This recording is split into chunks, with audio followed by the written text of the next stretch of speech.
Good morning mga bossing. Ay, alas 11 na ng tanghali, kagigising ko lang. Si Mrs. Kanina pa siya umalis ng umaga. Pag umaga kasi siya, magkaiba kami ng schedule. Nakikita lang kami pagka uuwi ako o kaya dun sa hotel na pinapasukan namin pagka papasok na ako.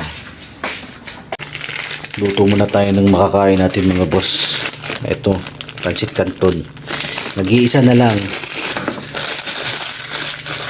Nagpakulo na ako ng tubig kanina. Kaya sinalang ko na yan. Tapos ito, tunawin lang natin dito. Painitan lang natin ng konti. Basura. Tapo na naman mamaya ng basura. Asok na, maganda naman ang panahon mga boss. Pero malamig pa rin nga ang hangin. Tahimik ang accommodation. Busy ang mga tao. Pasok, uwi, trabaho, uwi. Ganun lang. Ganun lang po ang buhay dito. Siyempre, yun na naman talaga ang pinunta namin dito. Ang trabaho. Ayan. Napakatahimik. Mamaya yung iba dyan pang umaga, yung iba pang gabi, merong broken time. Ayan. Ito, nakakapanghinayang dito mga bossing, swimming pool kasi hindi magamit o hindi pinapagamit, kaya ganun. So, pero binakura na lang nila para wala rin ma-aksidente. Ayan. Dati siyang hotel na maliit lang. Tapos hindi ko sure kung bakit nagsara. Binili na ng hotel na pinapasukan namin. Kaya ginawa na nilang accommodation sa mga employee nila. Ayan. Paikot po yan. Meron pa dito sa kabila. Dito naman kami nakakwarto. Ang miss ko sa entrance. Niluto pa lang sardinas si Mrs. kagabi. Ayan. Nilagyan niya ng maraming sibuyas. Hindi rin niya naubos. Pagka si Mrs. kasi ang kumain mga boss, hindi talaga yung kumakain ng marami. Konti lang. Ito, tulad ito, may mga prutas pa kami. Hindi pa nga namin nakakain. Pati itong tinapay. Kasi ito, meron siyang hotdog na niluto. Nagsaing na rin siya.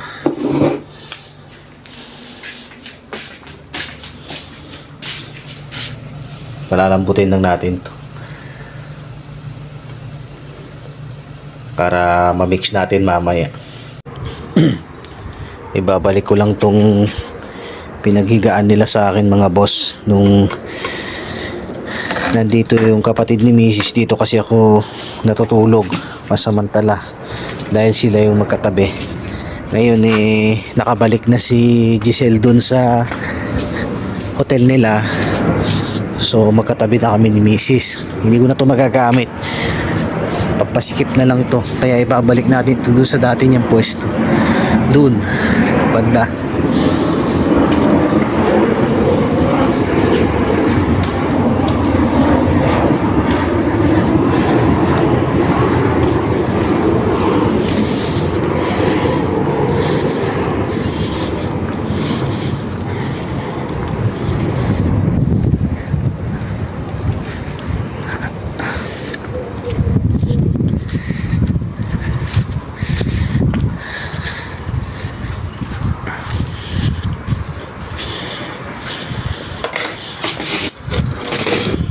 Ayan, dito siya nakapwesto.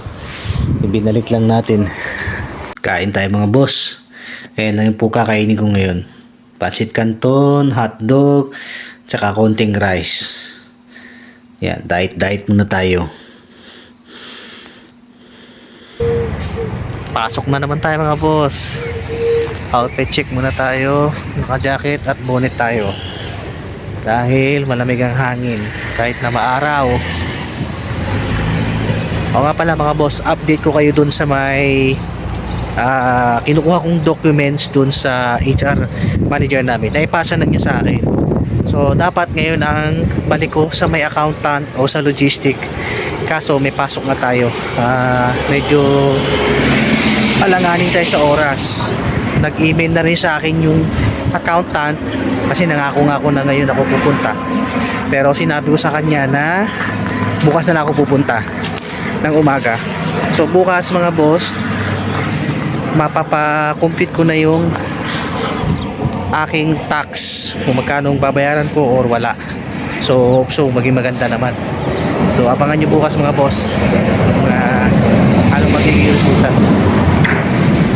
Pakita ko lang sa inyo yung bulaklak dito sa bakuran ng accommodation namin. Yan yung accommodation, ito yung bakuran. Tignan nyo naman yung mga halaman mga boss. Noong mga nakaraang buwan medyo nalalanta na to dahil akala ko taglamig lang to nabubuhay, pero ngayon tignan nyo lalo siyang dumami. Ayan, pati dito naglalakihan. Ang ganda niyang tignan pag nakita nyo sa personal. Ayan, pwede siyang gawing halaman sa mga ng bahay natin, yung sa bahay nyo. Maganda siya, tsaka hindi siya masailan mamulaklak. Maganda. Dito sa Greece parang ligaw na bulaklak lang siya. Ayan, meron din dito. Ayan, nakikita nyo na yun. Tapos meron din sa labas. Parang ligaw lang siyang bulaklak, hindi siya talagang inaalagaan. Hindi ko alam ang tawag sa bulaklak na to, kung sunflower ba o ano, wala akong idea. Pero namumulaklak lang siya kung saan saan. Na-amaze talaga ako sa ganda ng view namin dito sa restaurant mga boss. Napakaganda, no? Pati dito ang ganda ng pagkapwesto. Ayan, tapos may mga halaman pa. May mga parang mga bubuyog. Ayan, dahil namumulaklak na tong bulaklak dito kaya maraming bubuyog. Buti na lang at hindi sila nangangagat. Makaka-amaze, ang ganda Nagkaroon kami ng konting problema mga boss ng partner ko. Dahil yung floor mat na ginagamit namin everyday kulang. So pinalitan namin ng puti muna. Pangsamantala lahat kama na doon. Ayan, pinalitan namin lahat kasi wala kaming choice, kulang yung ginagamit namin. Kaso ang kapangit naman ito, manipis lang, napakanipis niya. So madaling liparin ng hangin, kaya pag walang pabigat wala talaga. Tapos na kami mga boss, nag-aantay na lang kami ng 6:30 na magdatingan yung mga guests. 6:30 pa kasi magbubukas ang lahat ng alakarte, pero ready na kami.